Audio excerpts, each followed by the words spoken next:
All right, I just wanted to do a quick video of the new car to the family. We may have showed this in some videos already, that this will be Ryatt's ride until we get this one done, and maybe kind of do like the Camry and maybe kind of have both as an option. Like Carly has the Thunderbird and the Camry as options. Anyway, I mean, the Camry pretty much her daily driver, what she drives all the time. When she feels like it, she drives the Thunderbird. Probably will be what happens with the Mustang as well, I'm thinking, but we will see. In the meantime, this is it. $4,000 running, driving RX-8. The only thing we had to do to it was new tires and fix the gas tank, which is beneath the seat. Pull that seat out. I'll show you that real quick. Yeah, you can access the gas tank fuel pump underneath this seat, basically.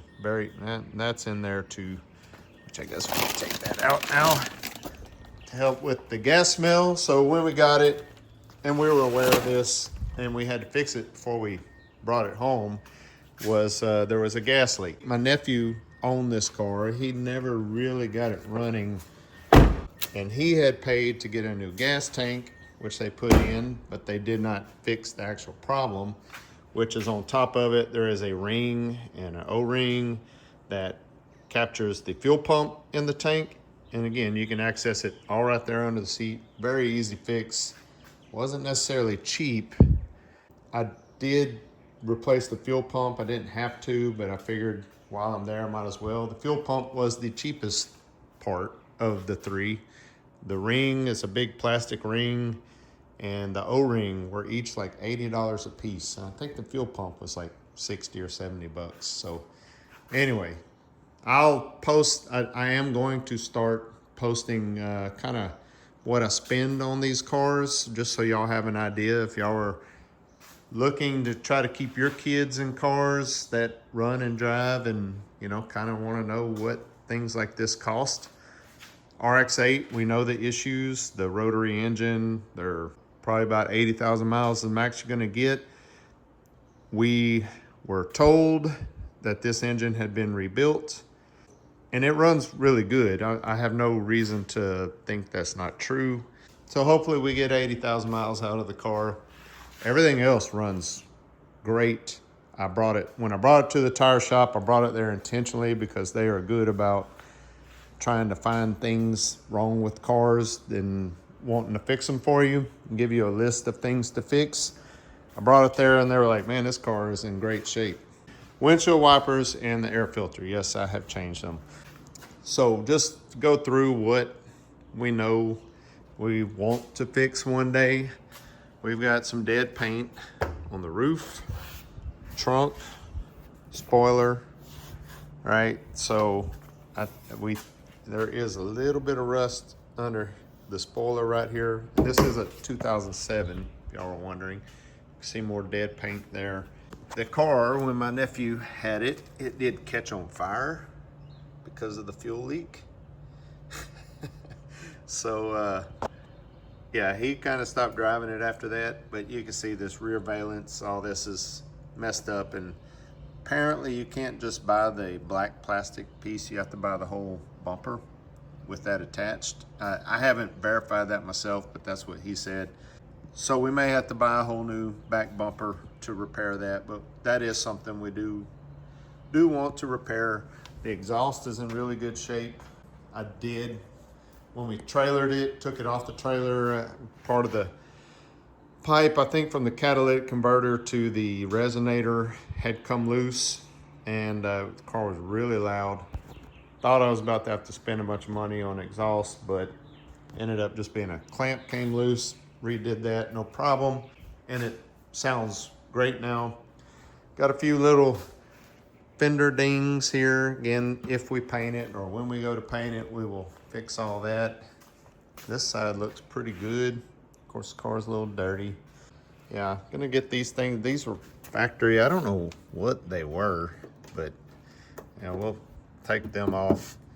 And really, I think those two dings, I mean, it's very, very slight ding there, some very, very slight dings there.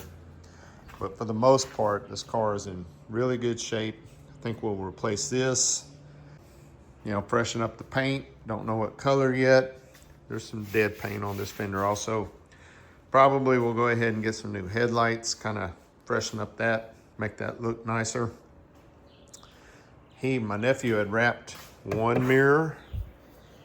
We may do something similar on the other side. Kind of thought about wrapping down the center, but with like dead paint on the fenders and dents, you're gonna have to body work it anyway and do some painting to make it look right. So I think we may just spray the whole car, kind of where we're headed with it. Go on the inside and got, you know, typical 20-year-old car stuff. This little plate is missing here. Oh, let me get the key out so that doesn't drive everybody crazy. Whew. It does have like the Bose upgraded sound system, which is nice. This dash, this is a common issue with these. Like, I think they all have this issue, and you cannot buy just this. And you see it has like that slit there, that's for the airbag. So there are ways you can go about kind of repairing it, but then you got to think about if the airbag deploys, you know, is it safe? Is it going to deploy? Those kinds of things.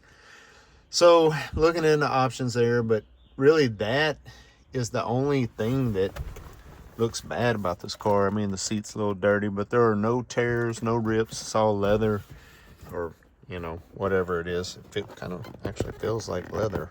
I don't know. Anyway, but there's no rips, no tears in the car. The upholstery all looks really good. Carpet looks really good. Needs to be vacuumed, but I mean, it is in good shape. This car had 65,000 miles. I don't want to lie to you. Let me see if I can get it to come up. No, 85,000 miles. So low mileage car with a rebuilt engine. Yeah, I mean, you can see the seats just, it needs to be, I mean, we need to clean for sure, but the upholstery is in excellent condition, actually. I mean, no tears, not even any real weathering look. I mean, you know, driver's side, little weathering there where people get in and out, of course. That's just kind of common. But you can see it just needs to be clean, vacuumed, detailed a little bit, and the inside would look really, really nice.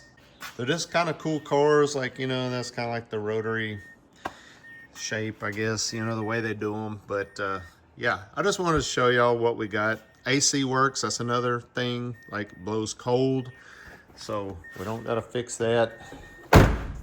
Yeah, it's just a nice little car. $4,000. I'm not mad at it at all. It requires a little maintenance. It burns a little oil. The way they're designed, I think you got to put some 2-cycle oil in them from time to time to protect the apexes on the rotary engine. But that's good. That's stuff Ryatt will have to teach him how to keep up on that kind of stuff. So, of course, we will have to remind him, like you do with kids. Yeah, I like it. It's a good looking little car, and it's fun to drive. Really fun to drive. That's another thing. So, yeah, that's it. Just wanted to show y'all what we got. The RX-8. There will be footage of it on the channel as we do odds and ends to it. So, all right, y'all, thanks for watching. Like and subscribe. Talk to y'all later.